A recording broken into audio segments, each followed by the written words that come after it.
jornada de este 33º Congreso de Historia Regional, ingeniero Guillermo Brague, que ha tenido los lujos de la participación de todos y de cada uno de ustedes, porque como siempre les digo, esto no es el trabajo ni la labor del gabinete, si faltaran ustedes, esto no se podría hacer.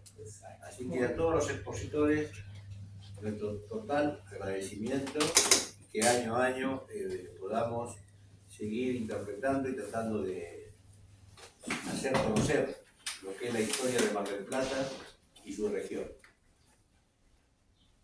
Hoy viernes, jornada final, vamos a empezar con el primero de los temas y yo voy a invitar al amigo Roberto Santamaría, amigo, que nos trae el tema de Recero en el Pimentón a Bancario de Provincia.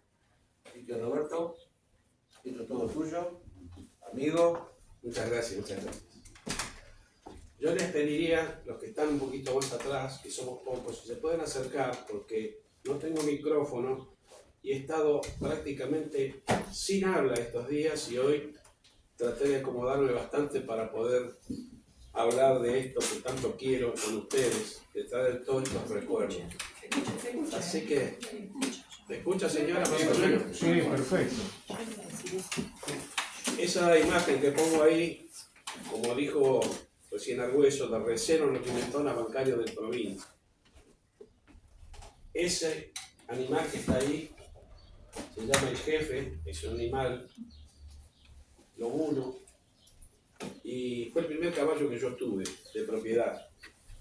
Ese caballo me lo regalaron mis tíos, que habían deshecho una sociedad, eran 4, y el tío Vicente Anavitarte, vasco. Casualmente hoy me llegó la partida de nacimiento de él en un pueblo del País Vasco, ¿no?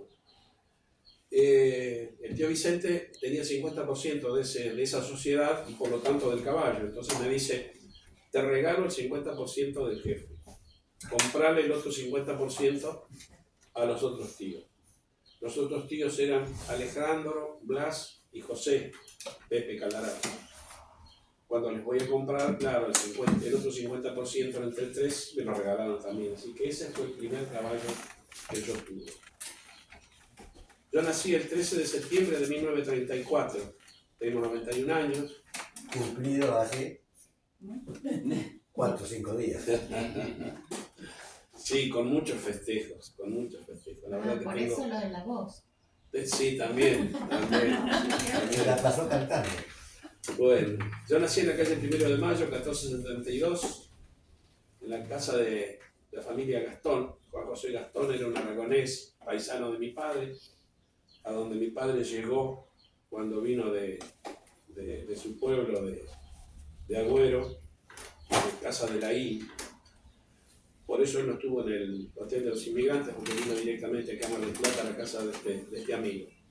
Bueno, muchos años después, ahí mi mamá vino a dar a luz a los 4 hermanos Santamaría, 3 mujeres, yo, el varón chico. Y la partera, que las personas que tienen alguna edad, no tanta como yo tal vez, era la Cecilia Frutero, de los cuales en aquella época nacimos casi todos familias. Luego de unos 20 días que estaba aquí en lo de Gastón, le daba el alta y ya me llegaba yo al Pimentón. Les cuento cómo fue el Pimentón. El Pimentón, mi madre heredó 2,5 hectáreas como todos los hermanos Caldararo, y en esas 2,5 hectáreas del partido de General Pueyrredón, porque cruzando la calle y el alambrado enfrente ya era más chiquita, por eso muchas veces se confunde la gente.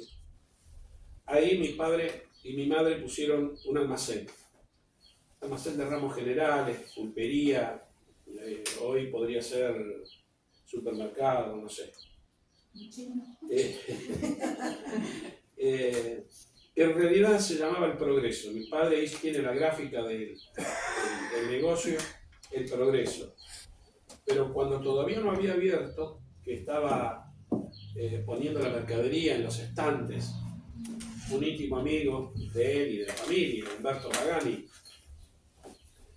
llegó y papá estaba poniendo los tarros de pimentón en los estantes, los de 1 kilo y de medio kilo, que la gente compraba para las carneadas, no como ahora que vamos y compramos un sobrecito de pimentón en el chino de la esquina, ¿no? Entonces le dice, Mariano, este boliche, lo único que tiene acá es pimentón, le vamos a poner el pimentón. Como Humberto tenía muchos amigos y era de reunirse mucho, empezó a difundirlo y nadie lo conocía por el Progreso, todos los conocían por el pimentón. Funcionó del 1932 a 1964. En 1964 lo venden, ya grandes mis padres, se lo venden a un tal Domínguez y le venden todo, la propiedad, el carro, el caballo, la mercadería, todo. Domínguez necesitaba algún dinero para pagarle el total porque era venta de contado. Así había comprado una casa de mi papá acá en Mar del Plata también, para venirse.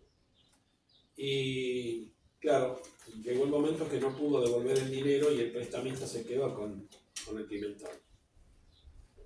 Bueno, eso estaba él, el dueño posterior, venía cada tanto a dar una vuelta por ahí a ver cómo estaba eso. Tal es así que en uno de los viajes que vino se encontró que el pimentón no estaba. El pimentón estaba hecho todo a ver la foto número 2. Ese era el pimentón. Chapa, marca Guanaco, armado con pilotea de 3x4, y ahí estoy yo, mi padre, mi mamá y mi perro que se llama Mataco. Todo tiene historia acá. Pero vamos a seguir con la venta con lo que pasó con el pimentón. Ocurre que en uno de los viajes que hace para ver su propiedad, el prestamista, encuentra que no estaba, había quedado el piso de cemento, nada más. Entonces, a 200 metros de ahí estaba mi cuñado, el padre de Patricia, casualmente, que está de testigo acá, en la sala. Y le pregunta, dice, Patricio, dice, ¿qué pasó con el almacén? Si no sabe usted que es el dueño. No, dice, no tengo idea, dice. Dice, ¿pero no lo vendió? No, no lo vendí. Dice, mira, a la mañana venía una cuadrilla con un camión, desarmaban, a mediodía hacían un churrasco, comían algo, a la tarde cargaban y se volvían, se iban. Y así, dice, en una semana lo armaron y se lo llevaron. Y así fue como se llevaron el pimentón. Pancho Llera hizo un poema muy lindo donde relata todo eso que ocurrió con el pimentón. Y el perro Mataco me lo regaló un croto. Un día vino un croto con un cachorrito. Me acuerdo que lo pesé en la balanza, la Dayton que teníamos, porque ya habíamos superado la balanza de 2 platos con pesas, ya teníamos la Dayton. Entonces lo pesé ahí, pesaba 800 gramos. Lo ponía en la mano así, una patita en cada dedo. Bueno, después se hizo un perrito así como está. Y cuando yo me vine a vivir acá a Mar del Plata, me lo traje ya bastante grandecito. Me enfermó. Y un día regresé del banco y fui hasta la cucha que le había hecho para que durmiera Mataco ahí. Lo llamé, hizo la colita así. Se murió Mataco.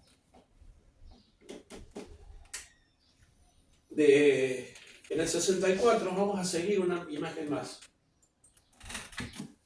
En el 64, cuando se vendió el pimentón, de las cosas que había ahí en el almacén, mi hermana rescató algunas cosas muy antiguas que había y las repartió entre los hermanos, algunas botellas. Y está el bochín del juego de bochas ahí, que está en un museo de Trenquelauquen, porque todas las bochas yo las fui entregando. Una tiene Argüeso también por ahí. Argüeso también tiene una de las bochas. Entre la gente que colecciona estas cosas, las fui repartiendo, ya no me queda ninguna. Lo último que tuve era el bochín y está en ese museo de Trenquelauquen que lo maneja un amigo mío. ¿Puedo contar algo ahí? Sí. ¿Puedo contar? Pasa también que ahí, esas horas está mi abuelo, que estaba en el Espinillo, un poquito más al lado del mar. Y también estuvo mi padre. Ellos estuvieron allí década del 20 más o menos. En el 22 se les quemó la casilla. Papá era del 15. Y charlando con Roberto, se acordaba del camión que había sido mi padre. Que nunca me acuerdo si era Reo o Fargo. El Reo. Un Reo 38 color rojo, que era conocido en todo el pago porque venía con el escape libre. Hoy estaría preso, pero y capaz que fue de 1, 2, 3, 4 leguas, ya lo escuchaban llegar. Y a raíz de que el abuelo y papá también de haber estado acodados en el Pimentón porque eran vecinos de ahí. Sí, el camión. Y aparte que no andaban otros camiones por ahí, andaba el de Argüeso seguramente, solamente. Y también se lo escuchaba, pero no es que venía con ese escape así, Argüeso se lo había puesto así. Era muy parecido, el padre era muy parecido ahí, así, un tipo alto. Y les cuento algo del Pimentón. En el Pimentón, principalmente yo jugaba a las bochas, ya a los 8 o 9 años ya jugaba con los mayores y a las bochas por suerte sigo jugando hasta el día de hoy. Soy fundador del Club de Bochas Los Pinares ahí, con un grupo de amigos que hemos pasado por otros deportes, por la paleta, el tenis, el fútbol, y ahora recalamos en las bochas. Pero yo nunca dejé de jugar a las bochas. Y en las carreras cuadreras que se hacían, ese día era una gloria para mí, porque yo la pasaba todo el día en la cancha, porque siempre la cancha nuestra, yo la conocía bastante bien, jugaba bastante bien, entonces me elegían mucho para jugar y jugábamos por plata.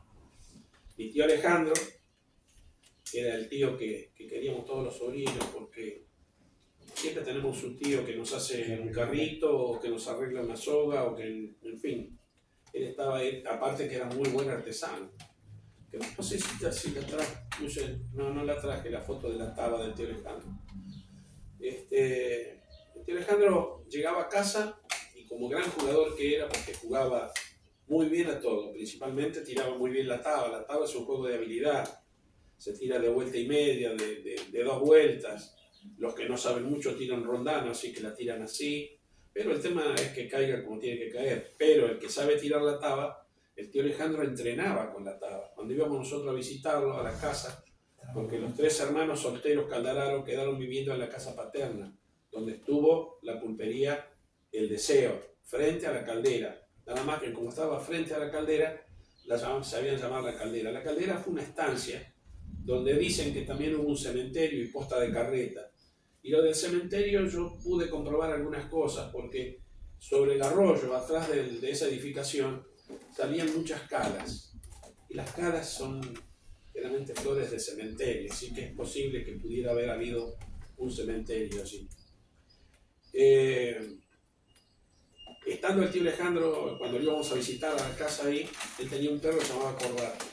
Perro, claro, hablaba con él, se imaginan, los tíos solos viviendo ahí, le decía, Corbata, anda a buscar la taba que vamos a jugar con los chicos. Y la taba la tenía en un árbol que tenía ahí con una horqueta y estaba la taba puesta ahí. Entonces Corbata saltaba así 2 o 3 veces hasta que agarraba la taba y se la traía. Y el tío Alejandro ahí ensayaba con nosotros. Después el tío, generalmente se hacían muchas yerras por ahí, y el último día de la yerra generalmente se dejaban algunos terneros para errar, pero el motivo era hacer los asados, el fin de la yerra y hacer carreras cuadreras en la estancia, jugar a la taba. Bueno, el tío Alejandro se quedaba ahí a la noche para jugar al fico, a los dados, en fin. Y uno de los contendientes que tenía, que el otro día me encontré con un hijo en Vidal, era Bazán de Vidal, que también tiraba muy bien la taba. A ver la foto número 4.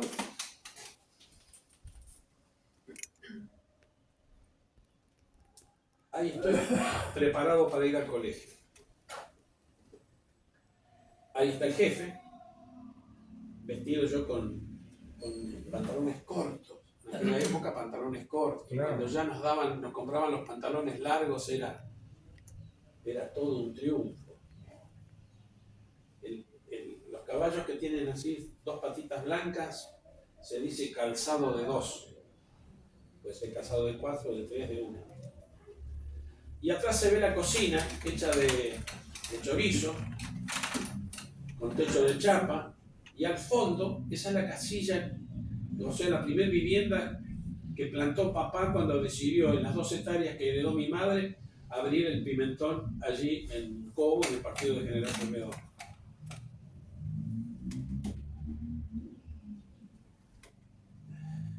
La escuela, yo fui a la escuela número 2 en Cobo, que está en el kilómetro 383. Fue centenaria, hace poco tiempo. Y el 11 de septiembre fue el Día del Maestro, así que le vamos a dedicar un recuerdo principalmente a mi maestra, a la directora, doña, esta señora que era de origen de Vidal. La primera maestra de segundo grado fue María del Pilar Delgado, que era prima hermana del vasco Víctor Abel Jiménez, ¿no? Yo ingresé en segundo grado directamente, porque cuando me fue a anotar, Estela Orsini de Bordoy, que era la directora, mi mamá le dice, mire, él aprendió muchas cosas porque mis hijas, vio que las hermanas siempre quieren ser la maestra del más chico. Bueno, yo tenía mi clase todos los días, con mi delantal, y me daba, la mamá de Patricia, Emma, me daba la clase, ¿no? Así que yo sabía muchas cosas. Entonces me toma una prueba, y de esa prueba me quedó el recuerdo siempre que escribí H sin H. Entonces cada vez que yo tropiezo con esa palabra que debo escribirla, me acuerdo de que la escribí mal ese día ante la directora de la escuela. Y en ese momento había de primero, segundo, tercero y cuarto solamente en la escuela número 2. Quinto grado me dio la directora libre y di examen en Vidal. Pero sexto grado ya no me podía dar porque Griselda, la hija, ya había crecido un poco y le llevaba mucho tiempo y no tenía tiempo para enseñarlos. Entonces me anoto en Viboratá y viajaba todos los días en el Cóndor, pero al mes me llama la directora que habían puesto quinto y sexto en Cobo. El otro día encuentro el cuaderno yo estoy depurando en mi casa que tengo tantas cosas, entonces voy mirando algunas cosas y otras ya voy, antes que me las mande otro al contenedor, las voy llevando, o las voy dando también. Principalmente todo lo que son libros, he regalado muchísimo, ¿no? Y en el cuaderno de sexto grado, en la última página, encuentro, a ver, la número 13.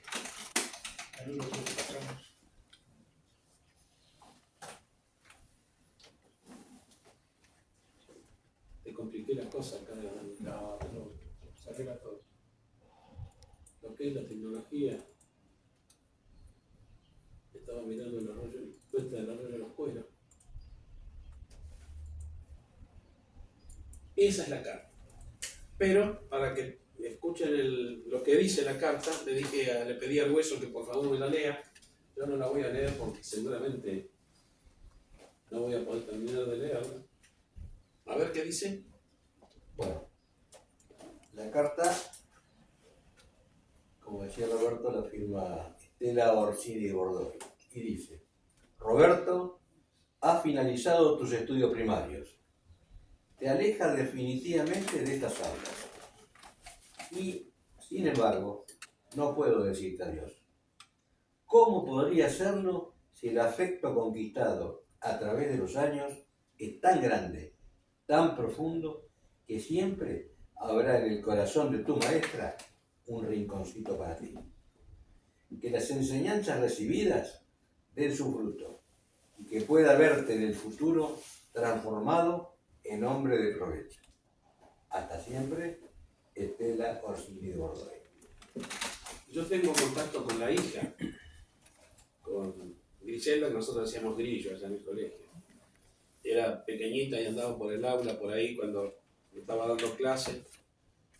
Y cuando encuentro esto, le comento. Me dice, ¿vos sabés que no me quedó nada escrito de puño y letra de mamá? Entonces la puse en un cuadro Clarice. y sí, la tiene Grillo. Me decía Grillo, dice, porque era bajita, era la maestra, era brava, la verdad que la respetábamos muchísimo, como se debe respetar a una maestra o un maestro. Y Griselda me decía, porque Griselda tiene más de 80, ¿no? Ahora, la nena. Y me decía, dice, siempre la ligaba yo, porque ella no quería que yo tuviera ningún privilegio. Y cuando pasaba algo, siempre la ligaba yo para que le dijeran, claro, la hija de la maestra. Bueno, ahí está la carta de doña Estela, sí. Vamos a volver de nuevo ahora. Vamos a volver, ahora voy a hablar un poquito más y vamos a pasar la 5 después. Cuando yo termino el colegio primario ahí, mi padre, sin decirme nada, se vino aquí a Mar del Plata y en ese momento de secundario estaba el Mariano Moreno, que algunos de ustedes también seguramente que ha estado por ahí, en el de Mitre y Alberti, y acá en Rivadavia, entre Dorrego y Guido, entre 14 de julio y Dorrego, la Academia Gere. La academia era paga porque era una franquicia de Buenos Aires y el Mariano Moreno era gratuito, desde luego. Mi padre pensó de que el pago sería mejor y me anotó ahí. Ahí hice 4 años. 2 años de dactilografía y después hice primer y segundo año de teneduría de libro y después técnico contable, tercero y cuarto. Hoy estaba recordando que el director de ahí era Juan José Cremonte y el subdirector era don Dardo Moya. Don Dardo Moya. Y en el cuarto año teníamos una mesa grande donde daban las clases ellos exclusivamente, un día cada uno, el director y el subdirector. Y recuerdo siempre que don Dardo Moya nos daba un tema cualquiera y por ejemplo le preguntaba, a ver García, ¿qué es acto de comercio? Y acto de comercio es toda adquisición a título oneroso de una cosa mueble o de un derecho sobre ella para lucrar con su enajenación, ya sea en el mismo estado que se adquirió o dándole una forma de mayor o menor valor. Entonces le decía a otro, ¿y qué quiso decir? Porque con eso nos enseñaba que no solamente teníamos que aprender de memoria o aprender lo que no, sino que sabíamos interpretarlo. Claro. Entonces, aparte, teníamos que estar en atención cuando alguien estaba explicando sobre algo, porque a cualquiera de los que estábamos en la mesa nos podía decir, ¿y qué quiso decir? Era bajito. Sí, era bajito.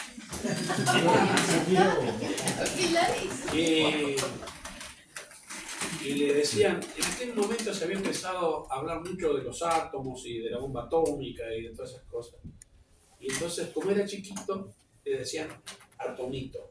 O sea que era un átomo, pero chiquitito, porque era bravo. Un tradicionalista. Sí. Muy importante. Bueno, ¿qué pasó? Papá vino, me anotó ahí en esa academia y regresó con el abono. 50 pasajes, 30 pesos del Cóndor. Yo tomaba el Cóndor a las 7 de la mañana, se imaginan en el invierno plena noche. Y para venir a la academia. Y en el Cóndor yo conocí, bueno, nos conocíamos casi todos los conductores, porque no había tantos micros en aquella época ni tantos conductores, pero uno de ellos era Daniel Reguera, el autor de Quiero ser luz, entre ellas, y de Soy de Arbolito con el Vasco Jiménez. Y bueno, muchos años después, ya que lo llamo aquí a la memoria, Daniel Reguera, nosotros teníamos un conjunto que se llamaba Los Chasquis, y nos había invitado Dalún Rosa Hernández a cantar en el Torreón del Monte. Las mejores peñas que se pueden haber hecho acá en Mar del Plata las hizo Dalún Rosa Hernández. El silencio total, y en aquel momento no teníamos amplificación. Así que No, Dalún organizaba todo perfectamente. Y un día fuimos a cantar nosotros y estaba Tierra Querida, que era Jiménez, Víctor Abel Jiménez, Daniel Reguera, Frutuoso y Leguizamón, los guitarristas. Y me encuentro ahí con Reguera, y claro, nos conocimos y estuvimos charlando. Y después, bueno, yo lo visitaba, nos encontramos en muchas oportunidades. Y yo lo fui a visitar un poquito antes de fallecer. Y ese día estaba contento porque había salido de una internación de una neumonía, porque le habían mandado los Quillaguas y le habían grabado Quiero Ser Luz y le habían mandado el disco en aquella época. Bueno, todas esas cosas que han ido ocurriendo. A ver qué podemos hablar ahora. Claro, del abono, muchas veces presentábamos y no nos cortaban la voz, la boletín. El primer trabajo que tuve, eso no hay foto, hay recuerdo, ¿no? Llegaban muchos crotos, carreros, receros.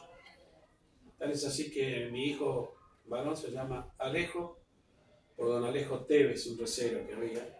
A mí me sonaba también don Alejo Tevez, un criollo de ley, ¿no? Y por eso le puse Alejo. Y un día que él me acompañó al cementerio de Vidal, donde tengo yo la bóveda con mis deudos, me acompaña Alejo y me dice, papá, dice, ¿está la tumba de don Alejo Tevez? Digo, no, don Alejo Tevez, tampoco no sé si era de esta zona, sé que andaba de recero por acá, pero como tanta gente que llegaba y un día no estaba más y no se sabía tampoco el rumbo que habían tomado. Bueno, un día llegó un carrero con un carro con 2 caballos, un carro grande, carro de 2 ruedas. Y acá hay unas personas que saben mucho de carros. Y paró enfrente del Pimentón. O sea, si decimos acá en la vereda de enfrente, vamos a decir. Y yo cuando había algo así, que estaba el fogoncito hecho, que estaban haciendo el churrasco, tomando mate, me cruzaba a conversar, ¿no? Y me contaban cosas. Y tenía en el carro una frase escrita que decía, hasta la vuelta, negrita. Tal es así que hay un poema en el libro de mis tiempos de Roque Bonafina que dice, un carrero Moscallares, y habla de ese carro y de esa leyenda. Bueno, un día me dice Roberto, mirá, dice, yo veo que hay mucho abono de caballo en el terreno ahí, ese campo. ¿No le podés pedir permiso? Dice, lo juntamos a media.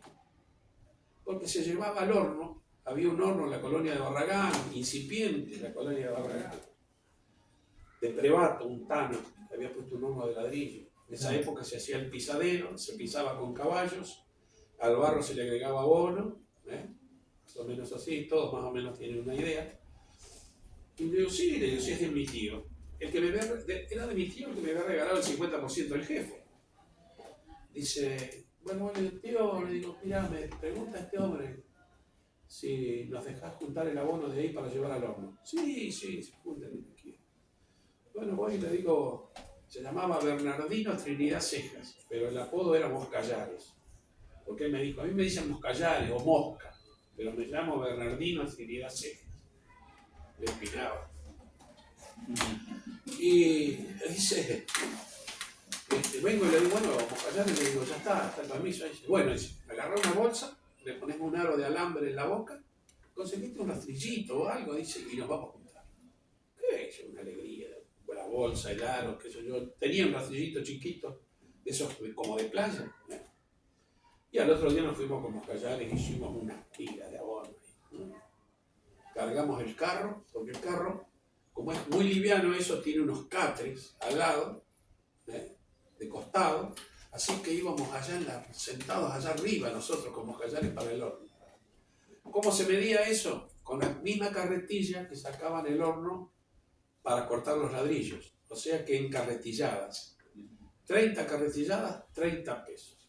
15 pesos para cada uno, con Moscallares, y de vuelta para el Pimentón. Ese fue mi trabajo. El segundo trabajo remunerado que tuve era ya estudiando. los cigarreros el cigarrero que venía a repartir ayer era José Piantonio. Y estaba yo ahí, un día me pregunta, dice, ¿qué hacemos, pibe, acá? Digo, no, estoy estudiando. ¿Y dónde estudias? Digo, voy a Mar del Plata todos los días. Estudio en la Academia Federal. No, y ¿sabés escribir a máquina? Sí, le digo, yo ya hice 2 años de dactilografía, escribo bien. Porque en aquel momento, si no escribía más de 60 palabras, no te... Ya, y nosotros competíamos entre nosotros, ¿viste? Andábamos cerca de las 80. Yo escribo muy bien todavía con eso, hago volar. Bueno, no tanto. Vamos a probarlo. No tanto. Bueno, me dice, mirá, mi hermana Tita se tiene que ir a Córdoba. En aquel momento, cuando alguien andaba mal de los pulmones y eso, lo mandaban a Córdoba. Dice, iba a faltar un tiempo, dice. Ella hace la caja y la correspondencia. Dice, los libros los lleva Pocho Larrabri, que tenía acá en Alberti, Di Palma y Larrabri. Dice, ¿vos podrías venir a trabajar 3 horas a casa? Sí. Entonces, dice, bueno, iba y hacía la caja y él me dejaba los cheques firmados en un cuadernillo y Ricardo, Compañía General de Fósforo, lo que sea, yo preparaba las cartas. Y un día me dice, tenés que ir a hacer un giro ahí al Banco de Italia. Y me da 10 millones de pesos. Yo nunca había visto 10 millones de pesos en todo el mundo. Y bueno, estaba cerquita de ahí porque ellos tenían la casa donde tenían el depósito, donde está el Aldre y ahora. Ellos tenían una casa antigua ahí y ahí tenían los depósitos y la oficina también. Así que ese fue el primer trámite bancario que hice. Y cada uno de ellos, de los 4 hermanos, Pepe, Ernesto, Mario y Berto,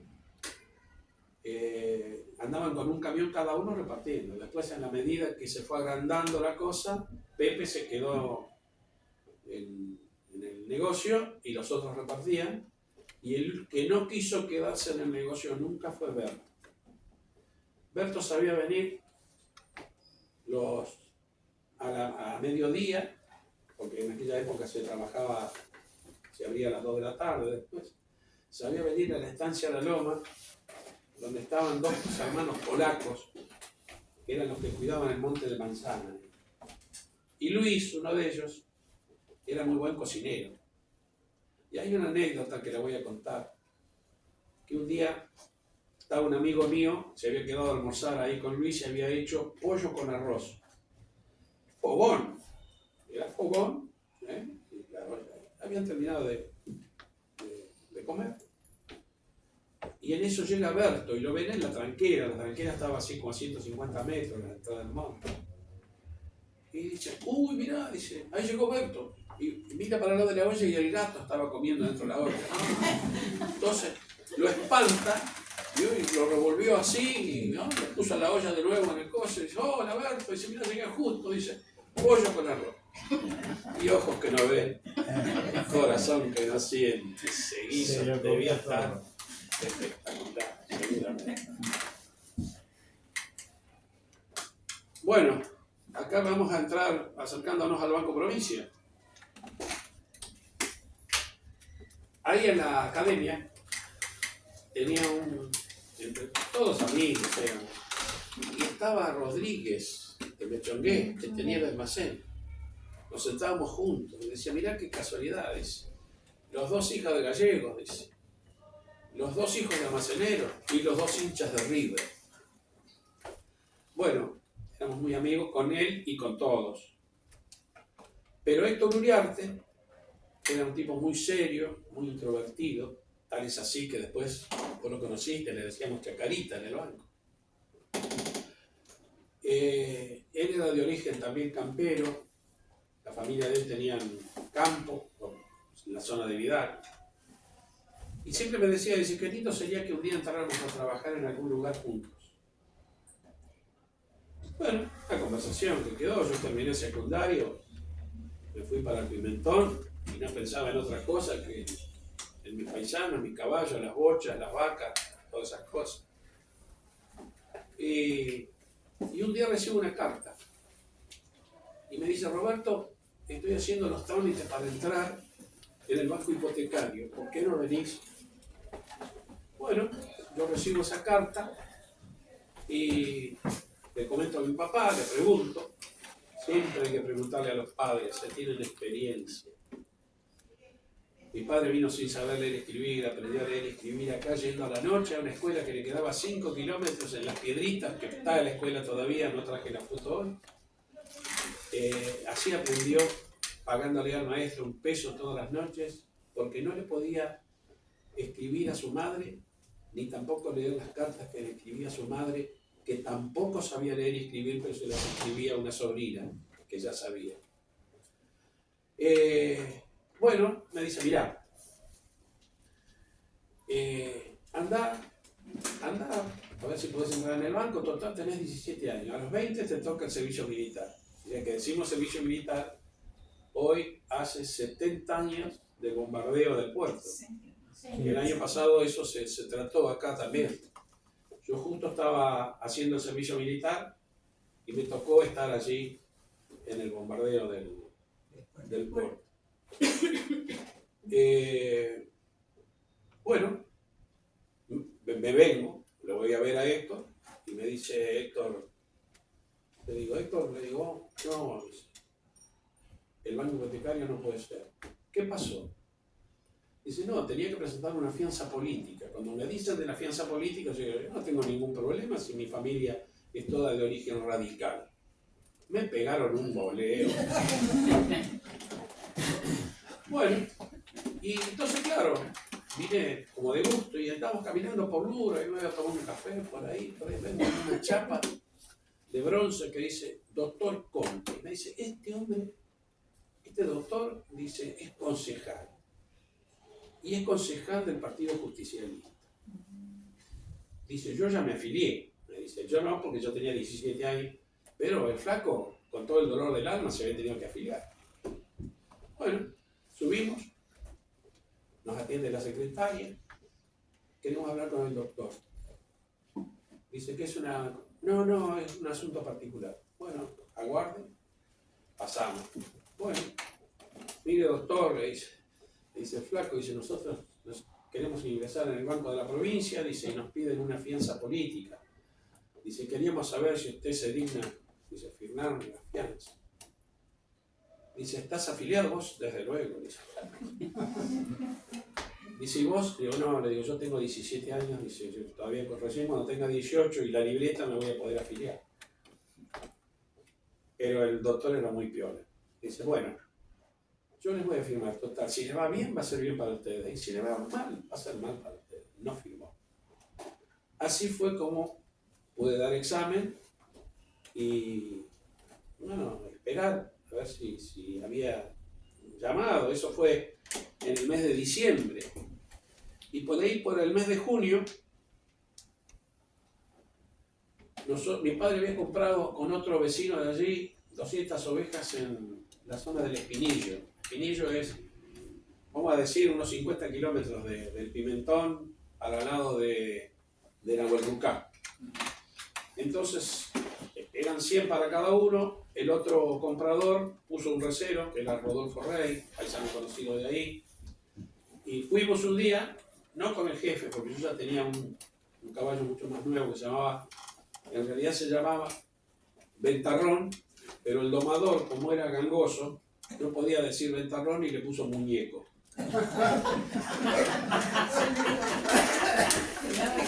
Claro. Entonces, cuando vio el Ventarrón no podía, Muñeco. Lo domó como pudo. Pero yo lo quería mucho, el caballo era muy rápido, yo era muy ágil en esa época. No se podía subir parado en ese animal, había que subir casi al galope. Bueno, nos fuimos con Rodolfo hasta la casa de don Diego Barragán, ahí en el Espinillo. Me acuerdo que comimos un asado y don Diego nos amenazaba, dice: bueno, dice, esta noche van a tener que tender el recado ahí afuera. Y sí, don Diego, si no hay otra. No. Pero nos habían preparado una habitación no sabe, con toda la prolijidad.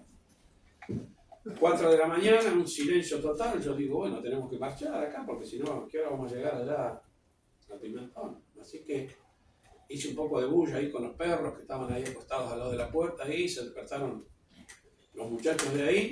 Ya teníamos la hacienda, las ovejas embretadas y así que partimos una luna, no me olvido más de ese día. Teníamos que llegar hasta la ruta 2, cruzar la ruta 2 y venir por la parte de la ruta, por la villa del Alambrado, hasta poder desembocar en la calle Vieja para llegar a Cobo. Esa calle ahora está prácticamente borrada, yo sé por ahí está borrada. Bueno, la cosa es que cuando llegamos a casa, veo que viene mi hermana, a ver la que sigue. Viene mi hermana con un sobre azul, ¿no? Y me dice, Roberto, te escribieron del banco. Y ahí yo a caballo abro el sobre y encuentro esa nota. Y Valemos se sirva a pasar por la contaduría de este banco, esta sucursal, a la brevedad posible, asuntos de su interés que le comunicaremos. Bueno, tal es así que al otro día me vengo para el banco. El banco estaba en construcción. El banco, sí, a ver, vamos a ver el edificio viejo. Ese es el edificio viejo del banco.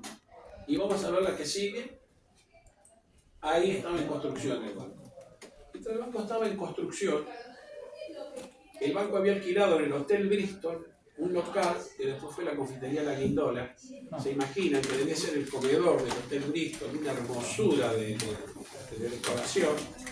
Y ahí funcionábamos 50 empleados y ahí funcionaba el Banco de la Provincia de Buenos Aires. Cuando yo me presento, me querían hacer quedar a trabajar ese mismo día. Yo me digo, tengo que conseguir alguna pensión y algo para alguna ropa, alguna cosa, ¿no? Entonces me dice el contador, venga el lunes. Bueno, arreglo mis cosas para venir el lunes me presento. Bueno, me presentan a todos los empleados, porque en ese momento llegaba un empleado y lo recorrían por el banco y le presentaban a toda la contador, gerente, subgerente, todo el personal. Y no sé si habré venido con mucho olor a pampa, que enseguida el paisano, y el paisano fue durante 32 años, fui el paisano siempre, a pesar de por los cargos que pasé y todas esas cosas. Vamos a contar alguna cosa ahí, alguna anécdota, porque ¿cómo eran esas cosas antes? También aparte de la fianza política, me pedían una fianza de 5.000 pesos de algún cliente del Banco Provincia. Y me salió de garante don Pedro Biglietti, el panadero de Pirán, que era el que le vendía la galleta a mi padre en Cobo. Y que es el tío del paisano Biglietti que tenía aquí el Moreno y Olazábal, ¿no es cierto? Y les cuento otra cosa. Yo no sé cuánto tiempo tengo. No sé, no está. Pensé que ya estaba. ¿Sigo? No, que redondee. Que redondee. Como la radio. Se la debo para el año que viene. Allá es como cuando le digo en la radio, él hace el control de la radio. Tengo el programa en la 100.3 todos los lunes, 18 horas. Y tenemos la seña así, cortina. Así, redondeo. Bueno, les cuento una nomás de ahí. A los pocos días que entro yo ahí, un viernes se hacía la cámara compensadora en el Banco Nación todos los viernes. O sea que se cobraba o se pagaba de acuerdo como hubiera sido el canje con los 5 bancos que había en ese momento ahí. Entonces, la comisión se integraba de acuerdo al monto que se llevara. Bueno, yo no tenía ni idea de nada, si yo hacía poquitos días que había entrado. Entonces viene el tesorero, Caminiti de apellido, viene con un revólver y dice, Santa María, dice, tiene que integrar la comisión para ir a la cámara compensadora. Bueno, a mí el revólver no me causaba ninguna impresión porque era muy común que allá en el Pimentón, en las carreras cuadreras, todo el mundo andaba con facón y con revólver.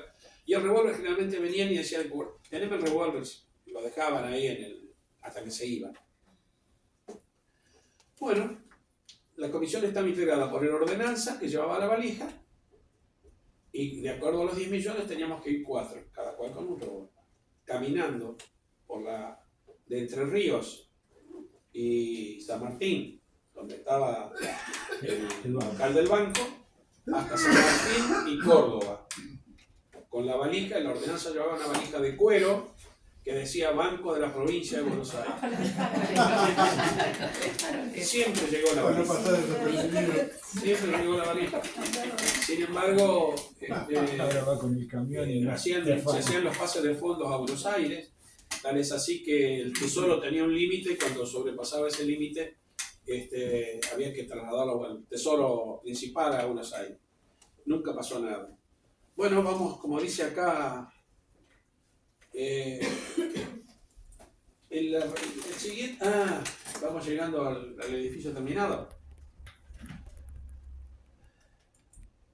El edificio terminado, bueno, eso lo traje de recuerdo, yo es lo que usé en el 52 cuando ingresé en el banco. Trabajábamos con esa pluma, con la cucharita o con la gótica. La gótica para hacer los títulos. Y el otro el papel secante. Ese lo conservé conmigo y el día que me vine del banco. Y con tintas El tipográficas. edificio terminado está ahí, creo que es la 10 me parece, ¿no? Para atrás. Ahí está el edificio terminado. Ese edificio en la planta baja donde está hoy la parte de cajas y todo eso, ahí era una galería. En esa galería estaba el local de Serenil, que había sido fundado en ese momento por el doctor Tesone. Había una galería que pasaba de... Sí, entraba por San Martín y salía por Córdoba. Salía por Córdoba. Que Córdoba era mano para el lado de Colón en aquel momento. Y estaba la joyería de Sarrón, la librería de Neme, y no sé qué algo más había ahí. La joyería, la librería, Serenil y no sé si había algún local. El diario. ¿Eh? El diario. ¿Al diario Clarín? ¿Puede ser? Sí, Claro. el Clarín. Sí, puede ser. La agencia Bueno. Clarín y enfrente la prensa. En el 54 nos mudamos ahí al edificio ya como estaría hoy, ¿no es cierto? Y en ese momento estaba la radio en el piso 14, Claro. ¿eh? Sí. Y los locales que yo les dije. Yo me jubilé en el banco en marzo de 1984. Pero tenemos una foto ahí que me gusta verla, la 12. Así vestíamos nosotros en verano. Esa era la oficina de crédito. Éramos 3 empleados. El único que estaba con saco y traje era Belacín, que era el jefe, y el ordenanza, Pedrito Cerritera. Los demás, el único que vive de los que están ahí es Julio Bayer, uno de ellos, y yo que estoy en el ángulo allá a la derecha. Pero la verdad que parecemos una orquesta. No se podía llevar camisa con manga larga remangada, no, tenía que ser manga corta. Y ahí Y colores claros. dejar de usar la corta. Y colores claros. ¿Blanca o clara? Decía la circular. Tal cual. ¿Y en invierno, Roberto? ¿Eh? En invierno, puede ser. No, verano. claro, no, en invierno saco y corbata. Ah, No, claro. Claro. Te liberaba la corbata en verano. Ah, En invierno era corbata. Sí. Bueno, yo me jubilé en marzo de 1984, justo cuando la sucursal cumplía su centenario. Ese año el gerente, no me puedo acordar quién era el gerente, tuvo poco tiempo ahí conmigo, por eso no me acuerdo, pero las despedidas siempre se hacían en la contaduría, se reunía el personal y se le daba algún obsequio al que se iba y había algunas palabras, qué sé yo. Y este hombre fue distinto, nos reunió en la puerta de salida de la sucursal, ahí hizo el discurso, ahí me dieron la mano y ahí se fue el paisano. Bueno, muchísimas gracias por la atención.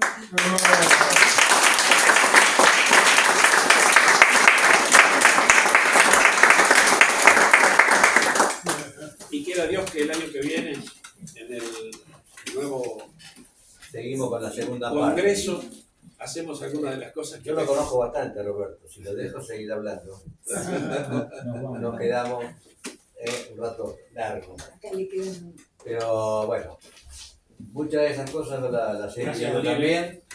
también. He tratado mucho. Hemos compartido alguna oficina y alguna sucursal también. Ah, pero me quedó eso. che. Te quedó- Me quedó eso. Eso la dejo complicar. No. Le robo 2 minutos. Pero vale la pena. Porque ahí tiene que ver él. Él es el culpable. En un determinado momento me llama el gerente y me dice, tiene que ir a reemplazar al gerente de Otamendi. Porque el gerente de Otamendi tiene que ir a hacer un curso a Buenos Aires. En ese momento había llegado ya el Telex. Como última cosa, el Telex. Rufino Herberto Villate, de Madariaga, había dado examen y primero lo habían nombrado acá en Mar del Plata. Creo que estuvo acá. Sí. Gran amigo mío. Y acá cuando estaba acá en Mar del Plata siempre nos encontrábamos y nos tirábamos una décima, ¿no? Buenos días, amigo Villate, lo veo, y... Bueno, cuando me voy allá, el que atendía el Argüello estaba allí en Otamendi y era el que manejaba el Telex allá. Y Villate era el jefe del Telex acá en Mar del Plata. Entonces me manda una décima por el Telex. Yo le contesto. Le hago la décima, él la pasa. Y así durante la semana esa que estuve, nos mandamos unas cuantas décimas, ¿no? Bueno, yo me voy, pasa el tiempo, pasa mucho tiempo, y un día me dice un amigo mío que va de gerente ahí, dice, mirá lo que encontramos contra las mantas del Telex. Dice, una payada que hiciste con Villate acá. No me diga, porque yo le había dicho a él, cortala, a la noche, cuando la manta se hacía así todo un rollo, se sellaba, se firmaba, luego cortala esa parte, pero no la cortó. Bueno, eso quedó. Muchos años después yo estoy en la colonia de vacaciones en Córdoba, en Carlos Paz, jubilado de mucho tiempo ya, ¿no? Dice, te vamos a presentar acá, dice, a uno de los miembros de la comisión directiva de la colonia. Sí, mucho gusto, Santa María. Ah, dice, usted dice el de la payada con Villate. Dice, porque yo estaba en la brigada de inspección, dice, y revisando las mantas encuentro la payada, dice, la cortamos y después cuando regresamos nosotros a Buenos Aires se juntan todas las brigadas para intercambiar los informes, etcétera, y la leímos ahí en la reunión de la brigada en Casa Central. Eso es obra de este señor. Bueno, Bueno, muchas gracias. Muchas gracias. seguimos.